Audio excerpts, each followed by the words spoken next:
Сайд нар ачааллаа дийлэхгүй байгаа учраас дэд сайд томилж өгөхийг хүсэж байна. Монгол улсын 2026 оны хөгжлийн төлөвлөгөөг хит өөдрөг байна гэж хувийн хвшлийнхэн шүүмжиллээ. Бодлогын хүн 1%-аар нэмэгдэхэд зээлийн хүүд дунджаар тэг 10.7% нөлөө үзүүлдэг байна.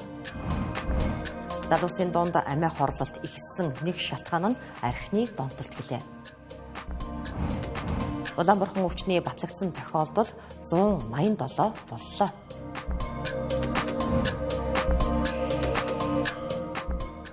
Арим тэргүй үзэгчдээ нийслэл Улаанбаатар хотод 7 цаг 10 минут болсон байна. Тэнгэрлэгээс 7 мэдээллийн хөтөлбөрөөр үзүүлэх гэж байна.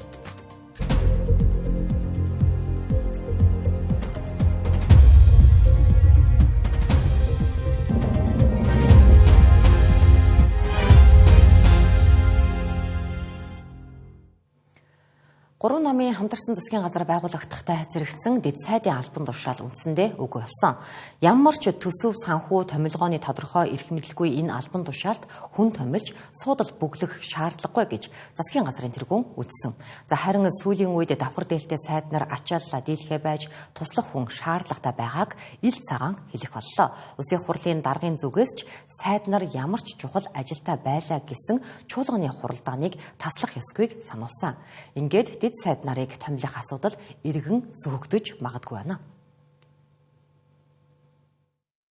Улсын хурлын жуулган дээр гишүүдийн асуусан асуултад хариулт өгөх сайд олдгоо байжээ. За дандаа л газрын дарга нар нь юм уу төрийн нарийн бичгийн дарга нь гишүүдийн асуултад хариулт өгж байгаа харагдах боллоо. За энэ сайд нар заавал чуулганд оролцох шаардлагыг улсын хурлаас тавьж эхэлсэн. Харин сайд нарын зүгээс цаг зав намжихгүй байгааг учирлаж байна. Ачаал хуваалцах хэрэгтэй байна. Энд олон улсын арга хэмжээнд байна, дотоод арга хэмжээ байна, их хурлын ажлын, засгийн газрын арга хэмжээнд, орон нутгийн ажлууд байна, салбарын ажлууд байна. Мэдээж маш ачаалтай ажиллаж байгаа. Цаг нар амжихгүй зүйлүүд их байна. Дээрээс нь олон улсын байгууллагуудын хурал зөвлөгөөн энэ уулзалтууд маш их болдог. Энэ дээр ер нь бас ингээд сайдын төвшний улсууд очих юм зайлшгүй шаардлага гардаг. Ингээд энэ болгонд яг сайд очиж амжихгүй тохиолдлууд нэлээ их гараад байна. Ер нь давхар дээлтэй сайд нар гэж ярьдаг шүү дээ. Засгийн газрын гишүүн бөгөөд улсын хурлын гишүүн. Тэгэхээр яг нь ер нь бол тойргоо сонгогдсон бас улсын хурлын гишүүн, давхар засгийн газрын гишүүн ихтэй бол бас жоо ачаалтай байдгийг яг үнэ хэлэхэд. Тэцмээ одоо ингээд яг энэ чуулганы үеэр бол яг үндсэндээ засгийн газрын гишүүч баг яам дээр очиж чадахгүй ажиллаж шүү дээ. Өмнөх засгийн газар 13 дэд сайдтай байсан. Хэдий дэд сайдын албан тушаалыг шаардлагагүй гэж сонгогдсон ч сайд нарын ачааллыг хуваалцахад тодорхой хувь нэмрээ оруулдаг байсныг өмнөх засгийн газарт ажиллаж байсан гишүүд хэлж байна. За миний хувьд бол 2020 оноос 2023 оны хооронд 3 жил одоо улуурхай хөдөлгөөний дэд сайдаар ажилласан. Дэд сайдын албан тушаал бол ер нь зөвхөн томилждох юм бол маш хэрэгтэй байж болох албан тушаал шүү дээ. Дэд сайд байхдаа маш олон том реформуудыг эхлүүлээд одоо бас нарт нь гарч ялаа. Би өөрөө бас өмнө нь дэд сайдын ажлыг хийж исэн. За тэгэхээр бол одоо энэ ачаал хуваалцах гэдэг талаасаа энэ бол одоо байж болох судал. Сайд дангаараа одоо байлаа гэхэд ер нь одоо эргээд би туршлагаасаа харахад яамны ажилтан албан хаагчид сайд одоо улсын хурлын чуулган гэдэг юм уу байнгын хорооны хуралдаан гэдэг юм уу улсын хурл төрийн ордонд ажиллаж байх үед одоо яам дээр байгаа ажилтнууд бүхий л бодлого зогссон байдалд орчиж байгаа байхгүй. Засагт хамтарсан 2 намын зүгээс улс төрийн билуунаас хүртэж намынхаа хүмүүсийг албан тушаал томилох сонирхолтой байгаагаа нууцсангүй. Ер нь бол ардчилсан намын гишүүд дунд тийм санал байгаа шүү дээ. 8 жил бол төрийн албанаас хасагцсан. Намаар гадуурхагцсан. Хамтраа засаг барьсан бол доошогоо энэ хүмүүсийг ялгуурлан гадуурхдаг байдлыг одоо зогсоож өг. Ур чадвартай хүмүүс зөндөө байна ардчилсан намд. Энэ улсууд төрд ажиллах хүсэлтэй хүн байвал тэр хүмүүс ажил үүргээ биелүүлэх боломжийг гаргаж өг. Ийм л зүйл байна. Хүн нам бол энэ 4 жилийн хугацаанд бүрэн эрхийн хугацаанд ямар нэгэн сонгуулиас үл шалтгаалаад бид нар засгийн газарт ажилланаа. Яагаад вэ гэхээр энэ одоо Монгол улсын энэ амаргүй нөхцөл байдал дэлхийн ертөнцийн юм байгаа бидний өвөрг юм байна. Тэгээ ямар ч тохиолдолд энэ хамтарсан засгийн газар гэдэг бол санал суудлал эрх мэдэл бол биш шүү дээ. Энэ чинь бол ажиллаа хийхээ явж байгаа үр дүн гарч байгаа. Өмнөх засгийн газрын үед эд сайдын цалин 2.5 сая төгрөг байжээ. Хориг өрөхгүй хүнийг 2 сая гаруй төгрөгөөр цалинжуулснаар төрийн бүтэц данхааж төсвийн зарлага тэмжихээр нэмэгдэхгүй. Гэхдээ эд сайд нарыг дагаад 20 туслах 20 жолооч гэж тооцоод үзвэл бага биш зардал төсвөөс гарна. Энд өргөжлж байна. За өөдрөг төсөөлөлтөөр энэ жилийг эхлүүлсэн ч эдийн засгийн өсөлт саарч зарим үзүүлэлтүүд муудаж байгаа юм а. Яг энэ үед 2026 оны ерөнхий төлөвлөгөө хэлэлцэж эхэллээ. Ирэх жил эдийн засгийг хиймэл оюуны технологиод тулгуурлан хөгжүүлнэ гэж эдийн засаг хөгжлийн яамнаас танилцуулсан. За ийм өөрчлөлтийг хийснээр нэг хүнд ноогдох дотоодын нийт бүтээгдэхүүний хэмжээг $8,000 хүргэнэ гэж үзжээ. За гэвч эдийн засгийн өсөлтийн гол тулгуур болсон бизнес эрхлэгчид 2026 оны хөгжлийн төлөвлөгөө голонгүй харж байна. Энэ өндөр технологийн шилжилтийн жил болох юм байна. Энийг бид онцгой анхаарах хэрэгтэй юм байна. Тэгээ энийг хоёр анзаарах хэрэгтэй. Нэгдүгээрх нь бол төрийн үйлчлэгээ ажлыг яаж хурдан хийх үү, яаж чанартай хийх үү, яаж хямд хийх үү гэдэг дээр. Нөгөөх нь болохоор хиймэл оюуныг өөрийн орлого олдог, уул уурхай шиг экспортын орлого олдог ийм салбар болохоор ийм төлөвлөгөөнүүд ингээ гаргаад явж байна. Манай улс эдийн засгаа бүрчилсэн байдлаар хөгжүүлэх бодлогыг баримталж байгаа. Энэ хүрээнд эх жилийн хөгжлийн төлөвлөгөөг хүний хөгжил, эдийн засаг, бүрчилсэн хөгжил, засаглал гэсэн үндсэн дөрвөн бүлэгт хуваажээ. Хэдийгээр бүрчилсэн гэх үг оруулсан боловч эрх зүйн хувьд өөрчлөлт оруулах хэрэгтэй байна. Өөрөөр хэлбэл 5 бүс тус тусдаа өөрсдийн гэсэн эдийн засгийн бие даасан үйл ажиллагаа явуулах орчин нөхцөлийг бүрдүүлж өгөхгүй бол 1000 бүрчлэл яриад нэмэргүй гэлээ. Бүс нутгаараа зүүн бүсийн хөгжлийн төв чагуулсан хот нь бүс нутгаа хөгжихийн тулд эдийн засгийн бие даасан хараат бус байдлаар үйл ажиллагаа явуулахад 3 ангийнхаа бодлогыг гаргаж ирээд төсвийн удирдлага санхүүжилтээ 26 онд ийм юм дээр бид ийм хөрөнгийн асуудлыг шийдээд ингээд босгоод ингэж ажиллана гэдэг нь бие даасан үйл ажиллагааг дэмжих хууль эрх зүйн актын яаралтай хийж өгөхгүй бол болохгүй. Энэ жил эдийн засгийн өсөлт төсөөлсөн хэмжээнд хүрч чадаагүй. Гэхдээ 2026 онд эдийн засгийн өсөлт 6.5% байна гэж төлөвлөгөөнд тусгажээ. Ийхүү гадны нөлөөллийг тооцоолгүйгээр өндөр тоо гаргасан нь буруу гэж зарим хувийн эрхлийнхэн үзэж байна. Ялангуяа 14 мега төслүүд ойрын хэдэн жилийн хэрэгжих хүчээр үр дүнд суурилсан тогтцооллыг хийж чадахгүй байгааг шүүмжиллээ. Дэд үтсийн ашиглалт ямар байна гэдэг дээр маш сайн анхаарах хэрэгтэй. Одоо жишээлбэл эрчим хүчний төрөл бүрийн төслүүдийг хэрэгжүүлнэ гэдэг чинь гэтэл тэрнээс гарч байгаа үр дүн хувийн хвшил одоо 1 кВт цагийн хэд байх юм. Тэрэн дээр үндэслээ бид нар юу үйлдвэрлэх юм? Хаашаа зарах юм, борлуулах юм, өрсөлдөх чадвар яах юм гэдгийг. Тэгэхээр энэ зөвхөн ганцхан нэг салбарын бодлого биш. Энийг одоо систем талаас нь харж тэрний үр нөлөө ямар байх вэ гэдгийг тооцож төлж сурах хэрэгтэй байна. Үнэхээр одоо экспортыг одоо дэмжсэн, үндэсний үйлдвэрлэлийг дэмжсэн энэ талууга зорилттой төлбөрийг бол хөгжлийн банктай болон төрийн банктай магадгүй эргээд бас хөгжлийн корпорац одоо байгуулж одоо хэрэгжүүлэх шаардлагатай гэж үзэж байна. Өнгөрсөн хугацаанд дэд бүтцийг хөгжүүлэхэд төлхөө анхаарч хөгжлийн төлөвлөгөөнийхөө эхэнд ирмэлж байсан. Харин эх жилүүдэд хүний хөгжил анхаарна гэсэн бодлогыг салбар яамнаас баримталж байна. Ийхүү алдаа оноотой хөгжлийн төлөвлөгөөнд тал бүрийн байр суурийг тусган дахин боловсруулна. Хамгийн гол нь эдийн засгийн өсөлт айл өрхүүдэд мэдрэгдэхүйц байх ёстойг хэлж байлаа. Өнгөрсөн 2024 оны эцсээр манай улсын валютын нөөц 5.5 тэрбум Америк доллар байсан бол өнөөдөр 4.7 тэрбум Америк доллар болж буурсан байгаа юм а. Энэ нь төлбөрийн тэнцэл 800 орчим сая долларын алдагдaltaй гарсныг илэрхийлж байгаа юм. За энэ оны эхний 2 сарын байдлаар гэхэд 717 сая Америк долларын алдагдaltaй гарчээ. Ийхүү төлбөрийн тэнцэл алдагдсанаас шалтгаалж төгрөгийн ханш буурсаар байна. За харин үүний эсрэг Төв банк ямар арга хэмжээ авч байна вэ гэдгийг эдийн засгийн хорооны гишүүд өнөөдөр асууж тодруулсан юм а.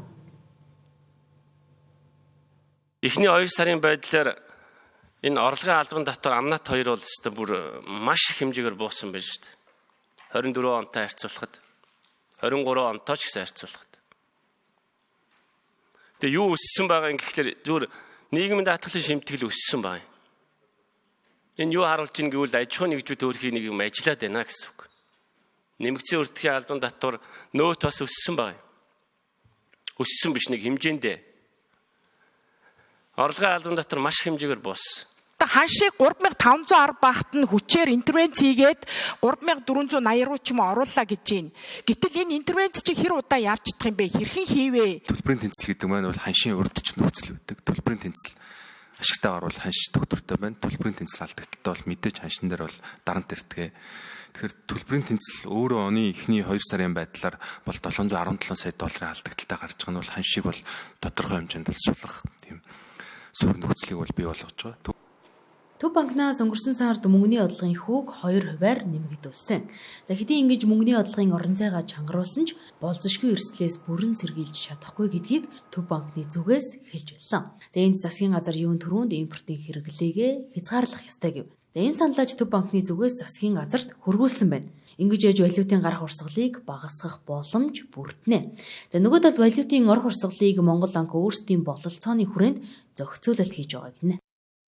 Хадгалан хэмжээнд даатгалын корпорацийн гадаад бонд эзэмшиж исэн хэмжээг бол буцааж дуудаж оруулж ирж байгаа. Энэ хүрээнд бол бас нэг 230 орчим сая доллар бол оруулж ирнэ. Мөн арилжааны банкуудыг гадаад их усрээс бол хямд өртөгтэй их уср татаж энийгээ бол эргээд зах зээл дээр нийлүүлж валютын хомсдлыг бол арилгах чиглэлээр бол банкудтай бол бид хүмүүс харилцан ярилцаад бол тохиролцоод явж байгаа. Эдийн засгийн нөхцөл байдал бол таатай биш байгааг бүгдээрээ мэдж байгаа.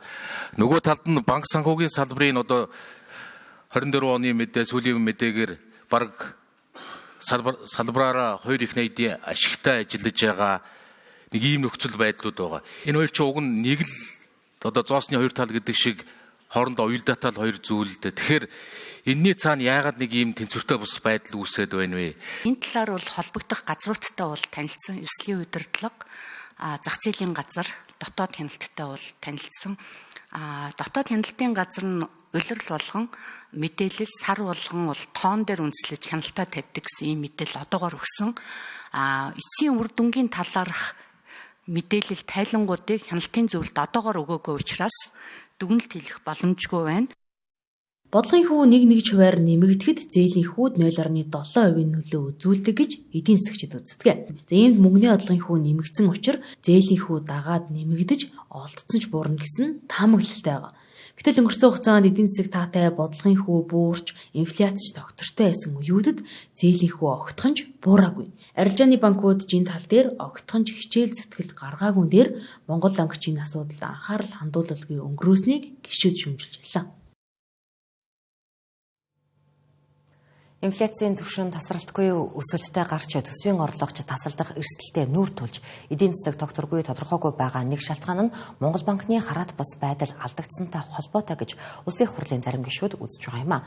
За тэрч бүхэл Монгол банкны ерөнхийлөгчийн ажлыг сангийн сайд жавхлан хийх болсон гэх ширүүхэн үгсээгч зарим гишүүд шийдэж дамжлаа.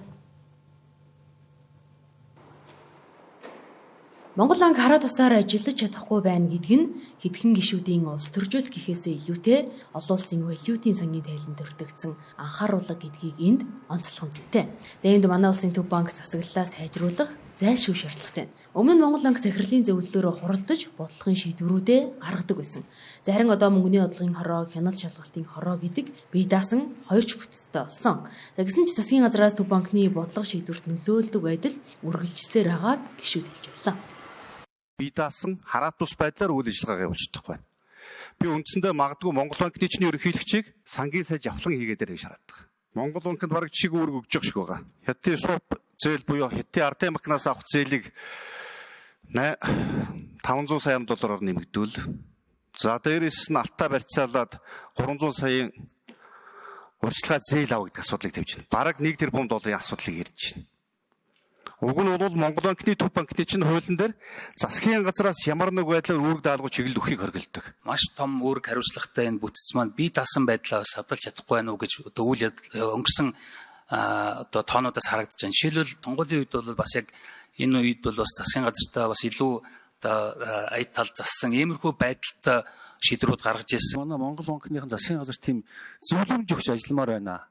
Засгийн газрын хэлснийг хийх биш. Тэр дандаа айсан байдалтай хамтарч ажилладаг энийг одоо цаашдаа бас солимоор байна гэсэн. Төв банкны засаглалд хамтын шийдвэр гаргах механизм дутмаг байна.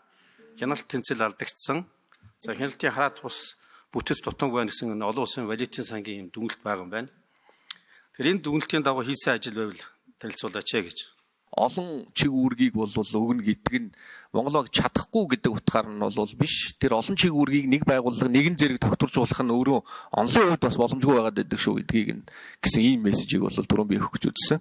Тэгээ тэр өнцгөөс нь бас харах хэрэгтэй. Одоо үндсэн гол чиг үүргийг нөгөөд тэгээд хараат тусаар үйл ажиллагаа явуулах эрхийг нөгөөд хариуцлагыг өрүүлээд сонгодог тогтолцоо нь бол ерөөхдөө тийм. Тэгээд тэр сонгодог жишг рүү нэлээд ойртох нь бол зөв болов уу гэж ингэж бодож байна. Төв банкны хараат бус байдлаас эдийн засгийн дархлаа шууд хамаарна. Энд засаглалыг нь сайжруулахын тулд эргэцэн орчинг нь улам боловсронгуй болгох шаардлагатай байгааг гишүүд хэлжүүлсэн. Ингэж яаж Монгол банкны шийдвэр улс төрөөс хамааралгүйгээр засгийн газраас хараат бусаар ажиллах нөхцөл бүрдэнэ гэлээ.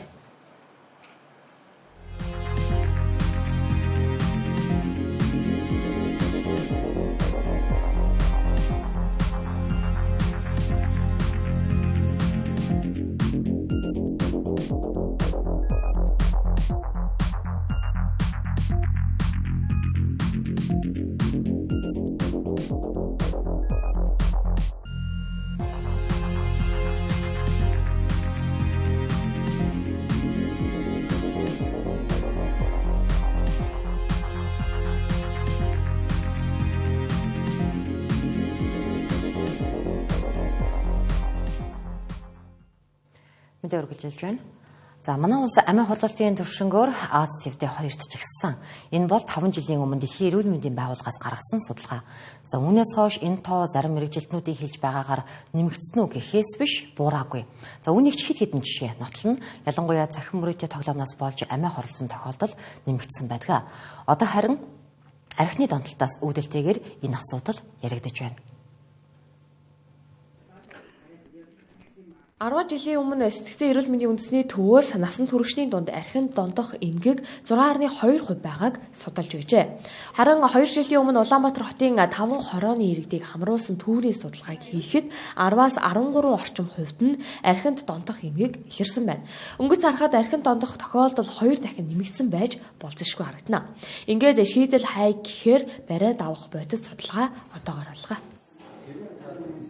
Тэгэхээр амирхад дондох эмгийг харахад бол нэг төв судалгаа авахд бол 6.2% байна гэсэн ийм тооцоо судалгаа гарсан гэж байна. Гэхдээ одоо яг үндсэн одоо давхарцсан хамгийн том судалгаа маань бол одоо 13 оноос хойш хийгдэг байгаа. Энэ жил бид энэ судалгаа одоо сэтгцэн эмгийн судалгаануудаа хийгээд эхэлж байгаа. Тэгэхээр одоо яг нарийн тоо баримт сүүлийн дата мэдээлэл ерөнхийдөө нэг хэрэгчлээс гараад ирэх гэж харж байгаа. Сэтгцэн эрүүл мэндийн үндэсний төвд иргэд өөрсдөө сайн дураараа очиж эмчлүүлдэг бол албатан журмаар шүүхийн шийдвэр гүйцэтгэх ерөнхий газрын харьяа газар эмчлүүлдэг. Энд архины донтолттой эмчилгээ хийлгэж байгаа 200 гаруй хүн байна. Сүүлийн 6 жилийн статистикаар 3,000-ыг давжээ. Үүнээс 30 орчим хувь нь нэгээс дээш удаа албатан эмчилгээ хийлгэсэн байна. Зөвхөн архины хамааралтай хүн л эндэрдэг. Учир нь мансууруулах бодисыг албатан эмчлэх хууль эргэсэн орчин одоогоор байхгүй гэлээ. Монгол улс мансуур донтой хүнийг эмчилгээнд хамруулна гэвэл хууль тогтоомжоос эхлээд өөрчлөгдөх байна. Ерөөсөө байхгүй юм байна. Түүнээс биш эмчлэх гэдэг. Тий. Мансуурсан хүмүүсийг бодоод Монгол улс одоогоор үнэхээр одоо гэргийн оролцогч холбогдогч гэдэг талаасаа тий эрүүгийн шүүхээр гэдэг юм эрүүгийн хэрэг үүсгэж шалгаж тодорхойлдог тэргээрэл байгаа. Түүнээс биш иргэний журмаар урьдчилж эмчлэх гэдэг бол сайн дураараа л хүн эмчлүүлэх боломжтой. Захин мөрөөдөө тоглоомыг хуулиар хязгаарлах арга хэмжээг авахар засгийн газраас ажиллаж байна. Үүнтэй зэрэгцэн арх мансууруулах бодисын эсрэг арга хэмжээнд анхаарлаа хандуулах нь зайлшгүй шаардлагатай болжээ.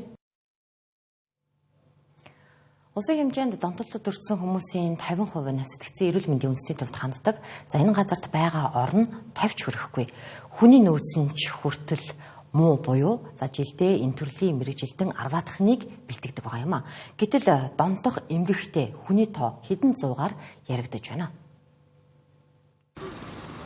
Сэтгцэн эрүүл мэндийн үндэсний төвд 550 хүн хэвтэ эмчлүүлэх багтаамжтай байна. Энэ орны 44% нь асрамжийн хүмүүс байдаг. Өөрөөр хэлбэл 244 орн эргэлтэд огт ордоггүй. Шинээр төв байгуулах асуудал яригдж байгаа ч байр орон сууцны асуудал алга уруулах дайны асуудал биш. Тиймээс асрамжийн клиникт хэвтэж байгаа өвчтнүүдийг өөр тийш нь шилжүүлэх гарц байгааг хэллээ. Одоо манай төвд маань яг нэг хэвтэ эмчлүүлэлт гэхэд бол за нэг багтаа 7 хоног тэгээд 14 хоног 20 хоног хэвтэх боломжтой байж байгаа. Тэгтнээс илүү одоо боломжууд бол хэр болтой гарахгүй байгаа. Тэгээд төвийн маань хэмжээнд хэвтэ имжлүүлж байгаа тасаг маань одоо 46 ортой байлаа гэхэд за нэг 40 архины асуудалтай байх жишээний. Сэргийн засах төв шинээр байгуулж болох ч үүнийг хэрхэн шийдэх талаар хуульд тодорхой зохицуулалт байдаггүй. Олон улсын туршлагаас харвал энэ ажлыг аль нэг төрийн байгууллага дэрэгдээ авах биш, төрийн бус байгууллагуудад түшиглэн байгуулж болно гэлээ. Энэ чиглэлийн мэргэжилтэн бэлтгэдэг ганц газар нь сэтгцэн эрүүл мэндийн үндэсний төв. Гэтэл 2024 онд зөвхөн 12 хүн энэ чиглэлийн эмч мэргэжилтэн болж төгсжээ. За ерөнхийдөө бол бид төвийн эмч шатлалаараа цалиндаа явцдаг. Тэгэхээр одоо ерөнхийдөө бол одоо аль шатлалын эмч эрүүл мэндийн байгууллага. За тэгээд энэ мэргэжсэн эмчнэрийн цалин бол ер нь ойролцоо байж идэг. Тэгэхээр энэний ерөнхийдөө цалин яг одоо төрийн яалтын шатлалаараа л явж байгаа. Тэгэхээр энэ одоо цалин мөнгийг одоо нэмэгдүүлэх, за өөр давхар одоо хаанаас санхүүжилт одоо олж болохоор тийм ээ. Энэ бүгдийг одоо яг өнөөдрөөс бодлогын түвшинд одоо бид шийдэх гэж хэлцээд байж байна. Ийм хангамжтай учраас нэг хүнийг 7-оос 10 хоног хэвтэн эмчилүүлэг гаргаж байна. Угтаа бол арх мансууруулах бодис донцсон өвчтнийг хамгийн багадаа 3-аас 6 сар сэргийн засаг тусламж үйлчилгээнд хамруулж байж дахин донтохоос сэргийлдэг. Гэтэл ийм үйлчилгээнд хамруулах төв байхгүй гэлээ. Улаанбархан өвчтний батлагдсан тохиолдлын тоо 187 болсныг халдвар төвчин судлалын үндэсний төвөөс өнөөдөр мэдээллээ. За үүнээс эмнэлэгт хэвтэн эмчлүүлж байгаа 94, гэрээр эмчлүүлж байгаа 14 хүн байгаа бол сэжигтэй 141, хавтал болсон 7220 хүн байгаа юм а. За харин эдгэрсэн хүний тоо өчигдөр 51 байсан бол өнөөдөр 79 болсон гэлээ. Нийт өвчлөлийн 69%-ийг 10-аас 14 насныхан эзэлж байна. За Улаанбархан өвчтний тохиолдлууд ихэвчлэн ерөнхий боловсролын сургуульд голомтлон байгаатай холбоотой хамт сурдаг, ажиллаж байгаа хүүхэд иргэд халдвараас сэргийлэх үүднээс Улаанбарханы эсрэг вакцинд хамрагдан өөрийгөө болон бусдыг энэ өвчнөөс хамгаалахыг албаныхан уриаллаа. За эргэн сануулгад 2024 онд Европт Улаанбархан өвчний бүртгэгдсэн тохиолдлын тоо сүүлийн 25 жилийн хамгийн дээд түвшинд хүрснийг Дэлхийн эрүүл мэндийн байгууллага болон Нэгдсэн үндэсний байгууллагын хүүхдийн сангийн хамтран явуулсан судалгааны дүн харуулсан тодорхойлбол өнгөрсөн онд Европын бүс нутагт Улаанбархан өвчний 127.3 мянган тохиолдол бүртгэгдсэн нь 1997 оноос хойших хамгийн өндөр тоон үзүүлэлт болсныг онцолсон байгаа юм а.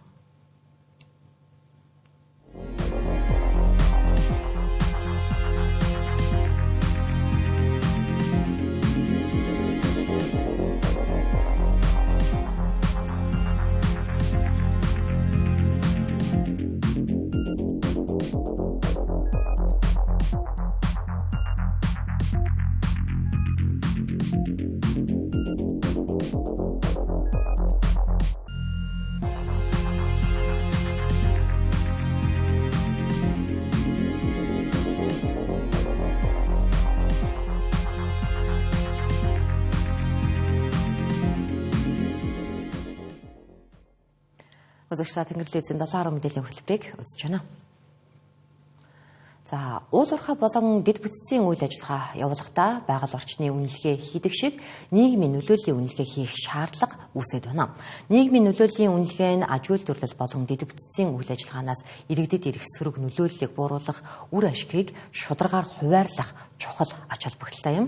За иймээс доктортой хөгжлийн хүрээнд нийгмийн нөлөөллийн үнэлгээг нэвтрүүлэх нь сэдвт олон талд хилцүүлэг зохион байгуулагдлаа. Нэг суманд уул уурхай ажил явагдаж айл өрхийг нүүлгэхээр болвол 500 малтай болд 100 малтай дулмаа нарт адилхан нөхөн төлбөр өгөх нь шудраг бус асуудал болно. Тиймээс тухайн орон нутагт нийгмийн нөлөөллийн үнэлгээ хийснээр зөв шийдэлд хүрэх боломжийг бүрдүүлэх юм а.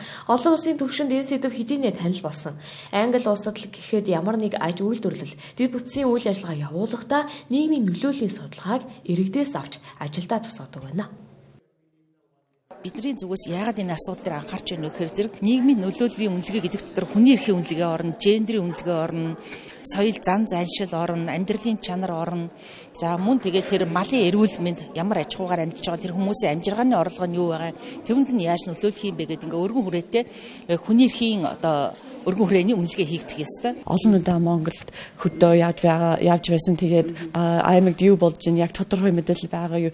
Хүмүүс хаяа намайг энэ мэдээлэл нууц байна. Хамаагүй ярьж болдоггүй. Орон нутгийн одоо мэдэх хэрэггүй юм байна. Тэгээд маш их мэдээлэл маш их дутуу байгаа шүү. Тэгээд тэр бас засах хэрэгтэй. Яг бол мэдээлэл байхгүй бол тэгээд мэдээж хүмүүсийн орон нутгийн хүмүүс бас дараа нь яаж амьдрдаг вэ? Тэд нар амжиргаа хэрхэн нөлөөлнө бас ойлгох хэрэгтэй.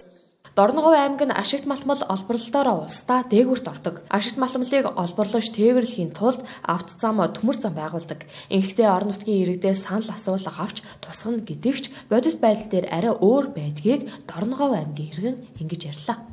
Ер нь тахил тайрхан компанид ирэхэд одоо жишээ нь байгаль орчны наривч нөлөөллийн үнэлгээгээ огт хэлгээгүй замынхаа төслийг ажлыг хийсэн. Төмөр зам болохоо ялгаа байхгүй үнэлгээгээ төмөр зам хүлээж авах явцынхаа өмнө л багийн хурлаар үнэлгээгээ биднээс саналыг тусгуулдаг. Тэгээ санал тусгуулаад жишээ нь би төмөр замдаа яриа л да ингээ бид нар ан амтны гарцгаар ам тийм үү автомашинаар одоо иргэд нутаг орондоо зорчих юм гарцыг хийн гэж саналыг тусгуулсан юм.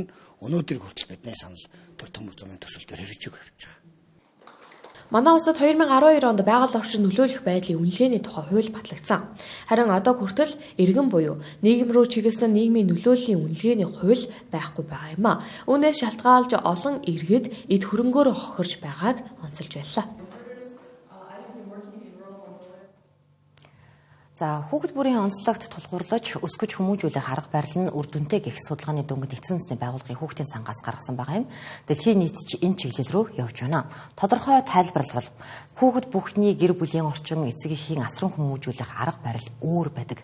Энэ бүхнийг нэгтгээд хүүхэд бүрт тохирсон хүмүүжлийн аргаар хүүхдийг өсгөх нь илүү үр дүнтэй гэсэн үг юм а. Өмнө нь сургууль цэцэрлэгийн багш нар бүх хүүхдүүдэд адил арга барил ашиглан сургуульд хүмүүжлийн ажлыг явуулдаг байсан бол энэ ойлголт сүүлийн жилүүдэд өөрчлөгдөж байна. Нэг ангид байгаа 30 хүүхдийн ар гэрийн хүмүүжил орчин өөртөө тэр бүхэнд таарсан арга барилаар хүүхдийг тус бүр дээр нь ажиллах нь хүүхдийн хүмүүжил тустай юм байна. Ингийн тулд эцэг эх асран хамгаалагчид хүүхдийн хүмүүжлийн тухай мэддэг бүхнээ цэцэрлэгийн багш нартай хуваалцсан. Харин багш нар энэ бүхнийг харгалзан тухайн хүүхдтэй харилцах арга барилаа өөрчлөх юм. Баянзүрх дүүргийн 15 цэцэрлэгийн арга зүйч багш нарт сургагч багш бэлтгэх сургалт зохион байгуулж энэ арга барилыг эзэмшүүлэхээр зоржээ. Great. So хүүхдийн өсөж хөгжих анхны орчин гэр бүл байдаг. Тийм учраас 2018 оноос Нэгдсэн үндэсний байгууллага, Дэлхийн банк, Дэлхийн эрүүл мэндийн байгууллага болон олон улсын хүүхдийн чиглэлд ажилладаг байгууллагууд хариу үйлдэлт асаргаа маш чухал гэдэг дээр санал нэгдэж ойлголтыг боловсруулсан. Хариу үйлдэлт асаргаа гэдэг нь хүүхдийг хөгжүүлэхэд анхаарах чиглэлүүдийг хэлдэг. Тодорхойлбол эрүүл мэнд, аюулгүй байдал, ойлгон хүмүүжүүлэх зэрэг орж байгаа юм. Attending schools. Хүүхэдтэйгээ тоглохдоо өөрсдөр нь тоглоомын сонгуулснаар хүүхэд биеэ даах сонголт хийх дадалд суралцж байдаг. Мөн ном уншихдаа дүрд орж уншиж өгөх нь хүүхдийн хүмүүжилд томоохон нөлөө үзүүлж байдаг байна. Жишээлх юм бол одоо хүүхдэд ном уншиж өгөх гэдэг тийм. Тэгэхээр эцэгчүүд маань яг ямар ном сонгох вэ мэдтгүү. 2 настай хүүхдэд ямар ном таарах вэ? 3 настай хүүхдэд ямар ном таарах вэ? Ном уншиж өгөх хичээлийн маань нэг сэдв нь болохоор илэрхийлэл тодтой уншиж өгөх тийм. Тэгэхээр насанд хүрсэн хүнд ном уншиж өгөх нэг ондоо дөнгөж сургуульд орж эхэлж байгаа 6 настай нөхөрт ном уншиж өгөх бас нэг ондоо тийм. Тэгэхдээ 2 настай хүүхдэд бид нар илэрхийлэл тодтойгоор яаж унших вэ буюу дуу хоолойгоо өөрчилж унших, дүрд орж унших, эсвэл асуулт асуух гэдэг маягаар ингээд маш жижигхэн бөгөөд энгийн аргуудыг заадаг. Сургалтын үр дүнд багш нар эрүүл мэндийн мэдлэгтэй болж стресс нь багасч, эцэг эх асран хамгаалагч багш хүүхдийн хоорондын харилцаанд эерэг өөрчлөлт гарна гэж хүлээж байна. Мөн бага насны хүүхдийн хоол, шимт хичээлийн тухай ойлголт мэдлэг, мэдээллийг сургалтаар дамжуулан авах юм байна. Хэмэл оюуны тусламжтайгаар ашигт голтнолын орд илрүүлжээ. Earth AI нэртэй стартап Австрали улсад томоохон компаниудын тоолгүй орхисон газруудаас стратегийн ач холбогдолтой орд нээснээ зарласан байгаа юм. За энэ үйл явдал орд илрүүлэх ажлыг хэмэл оюуны тусламжтайгаар илүү хурдан, зардал багтаагаар хийх боломжтойг харуулж байна.